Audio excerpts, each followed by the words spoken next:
কিন্তু এই যে দুধ খাওয়ানোর জন্য যে ফজিলতটা, ওইটা তো আমাদের জীবনে ফজিলত নেই।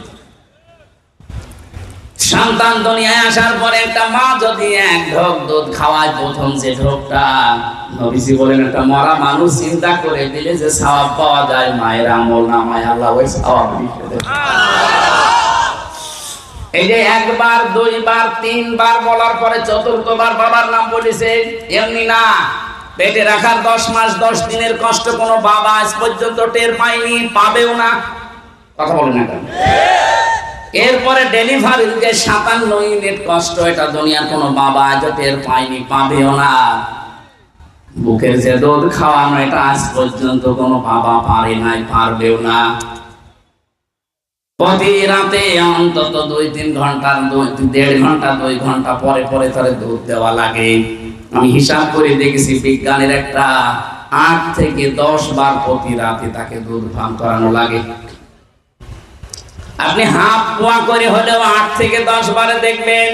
আর ওই দিনের বেলা আরো 12 ঘন্টা, সব মিলে বিজ্ঞান জানায় একটা সন্তানকে মা প্রতিদিন কমপক্ষে 2 কেজির উপরে দুধ দেয়।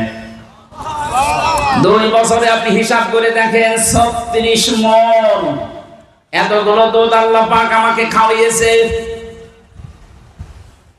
সম্মানিত মা বোনেরা, আরো শক্ত হবেন আশা করছি। আপনার স্বামীর হারাম ইনকাম আপনি বন্ধ করতে পারেন। এই কথা বলেন, একটু কড়াকড়ি করে বলবেন যদি এগুলো না ছাড়ো তাহলে তোমার বিছানা আজকে থেকে আলাদা, একটু আলাদা করে দিন, ও শয়তান ঠিক টাইট হয়ে যাবে।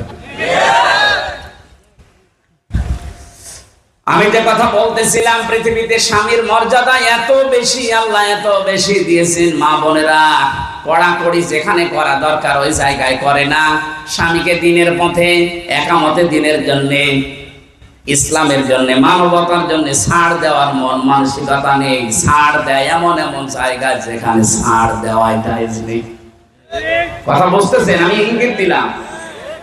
ইল্লামরাতাহুর ব্যাখ্যায় তাফসিরে ফি জিলালিল কোরআন লিখেছে, পৃথিবীতে একটা মহিলার স্বামী শুধু ছিল না, এজন্য তার নাম আল্লাহ কোরআনে দিয়েছেন মারিয়াম। তার স্বামী ছিল? বলেন।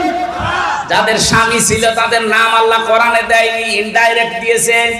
ফেরাউনের স্ত্রী, আবু লাহাবের স্ত্রী, লূত নবীর স্ত্রী, নামটা আল্লাহ জানে, তারপরেও দেয়নি। 5টা শিক্ষা আমি পেয়েছি। 1 নম্বরে, পৃথিবীতে সবচাইতে দামি সম্পদের নাম মেয়েদের কাছে তার স্বামী। যার স্বামী যদি বৈধ কোনো কারণে তার উপরে না